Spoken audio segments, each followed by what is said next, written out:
Ruben Amorim telah tiba di Manchester. Pria asal Portugal itu datang bersama staf pelatihnya saat di Sporting CP. Ditemani 5 asistennya, Carlos Fernandes, Adelio Candido, Paulo Barreira, Emmanuel Ferro, dan Jorge Vital. Amorim meninggalkan Beja pada penerbangan pukul 11 pagi waktu setempat Senin. Diperkirakan ia akan tiba di Manchester sebelum pukul 2 siang waktu Inggris, membawa harapan baru bagi para penggemar United. Amorim mendapat perpisahan yang hangat di Sporting Lisbon pada Minggu malam setelah timnya bangkit dramatis, mengalahkan Braga dengan skor 4-2. Hanya beberapa jam berselang, ia bersiap mengambil alih peran kepelatihan di Old Trafford, menggantikan Erik ten Hag yang diberhentikan bulan lalu. Pelatih berusia 39 tahun itu akan langsung mengadakan pembicaraan penting dengan Ruud van Nistelrooy, yang sementara ini bertugas sebagai pelatih interim di United. Dalam pernyataannya, Amorim memberikan penghormatan kepada Van Nistelrooy, menyebutnya telah melakukan pekerjaan hebat selama masa transisi di klub dengan rekor tak terkalahkan dari 4 pertandingan. Kedatangannya ini pun juga disambut hangat oleh beberapa pemain, seperti Kapten MU Bruno Fernandes yang tak sabar ingin ditukangi pelatih asal Portugal tersebut. Kemudian mantan pemain yang pernah satu klub yaitu Manuel Ugarte yang sudah mengerti sedikit banyak dengan mantan pelatihnya yang tentunya sangat tidak sabar dengan strategi Amorim. Ada pula Onana yang juga menyambut hangat pelatih barunya ini dan siap memberikan gebrakan baru untuk United bersama Amorim. Tak lupa juga para fans MU yang sudah bersiap diri menyambut Amorim dengan penuh harapan yang tinggi yang nantinya mampu membangkitkan setan merah dari puasa gelar. Dengan posisi United yang menurun hingga peringkat 14 sebelum pemecatan Ten Hag, kehadiran Amorim membawa harapan bagi tim untuk bangkit. Meskipun Amorim telah tiba, ia belum dapat memulai secara resmi hingga izin kerja disetujui. Menurut laporan Mail Sport, dokumen-dokumen terkait izin kerja masih dalam tahap pengurusan, sehingga Amorim belum bisa turun ke lapangan atau menjalankan perannya secara penuh di United. Sebagian besar pemain akan bertugas di timnas. Dengan demikian, Amorim memiliki sedikit waktu untuk mengenal tim barunya dan strategi apa yang akan dia gunakan. Namun Amorim menolak untuk melakukan banyak eksperimen. Artinya, Amorim akan menggunakan strategi yang dia terapkan di Sporting CP sebelumnya dengan formasi 3-4-3 atau 3-4-2-1. Menurutnya menggunakan strategi Sporting CP di United akan memudahkannya untuk beradaptasi. Saya harus memulai dari sesuatu yang saya ketahui dengan baik dan kemudian mengembangkannya bersama para pemain, ucap Amorim. Kami tidak memiliki banyak waktu untuk berlatih, ada banyak pertandingan, jadi saya akan memulai dari struktur yang saya ketahui dengan baik, imbuhnya. Sementara pertandingan pertama Ruben Amorim bersama Manchester United baru akan berlangsung 2 minggu lagi, tepatnya pada 24 November melawan Ipswich di Portman Road. Ya, para pemain MU mulai punya rasa ingin tahu dan sudah bersemangat untuk melihat apa yang akan dibawa Ruben Amorim. Bahkan, rekrutan musim panas Manuel Ugarte memiliki wawasan langsung yang unik tentang Ruben Amorim karena sebelumnya dia sempat bermain di bawah arahannya di Sporting.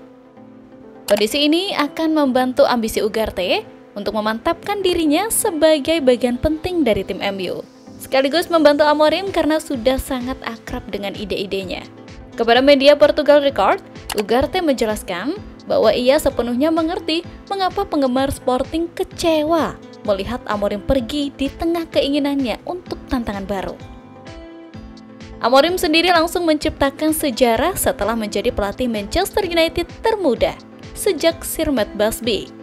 Ia juga datang dengan rekam jejak yang sudah terbukti di negaranya. Satu-satunya manajer Sporting sejak 1953 yang memenangkan beberapa gelar liga bersama klub tersebut.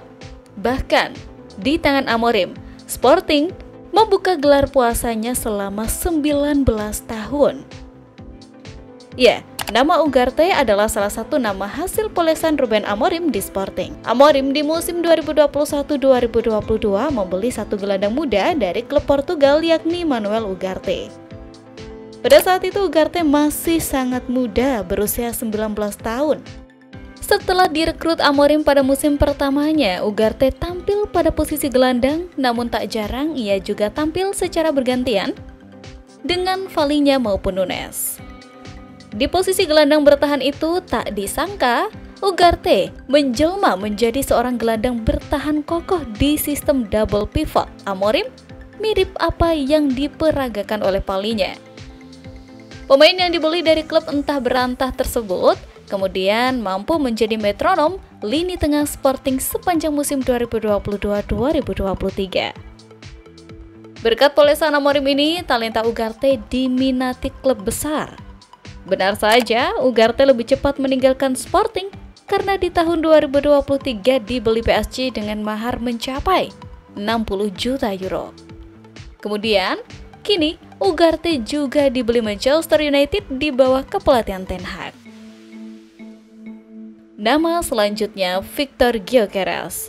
Ini yang menjadi ikonik Amorim karena dengan kejelian Amorim mencari bakat bertalenta, Gyökeres disulap menjadi permata. Siapa sangka Gyökeres ini sebelumnya hanya bermain di level Championship bersama Coventry City. Kepercayaan pelatih baru MU pada kemampuan Gyökeres membuat sang pemain tambah gacor sebagai seorang striker tunggal. Bukan main-main, selain kecepatan dan finishing, ia juga mahir dalam duel 1 lawan 1. Nah, bukan tak mungkin, cepat atau lambat ia akan hijrah ke klub besar mengikuti pelatihnya ke MU. Bagaimana kalau menurut kalian? Setuju nggak nih?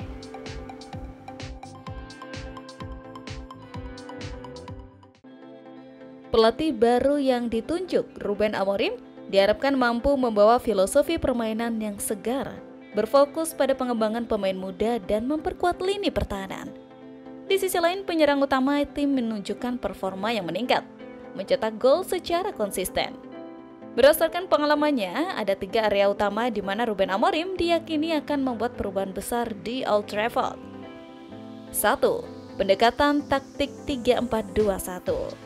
Sebagai salah satu pelatih yang menerapkan formasi 3 back di awal karirnya, Amorim sangat mengandalkan pendekatan taktik 3-4-2-1. Di Sporting, dia menggunakan taktik ini dengan fleksibilitas yang memungkinkannya beradaptasi dengan berbagai situasi. Taktik ini seringkali bisa berubah menjadi 3-4-3 dengan 2 pemain sayap atau 3-5-2 di beberapa pertandingan. Namun, pondasi 3 back selalu menjadi dasar permainan Sporting di bawah asuhan Amorim. 2. Percaya pemain muda.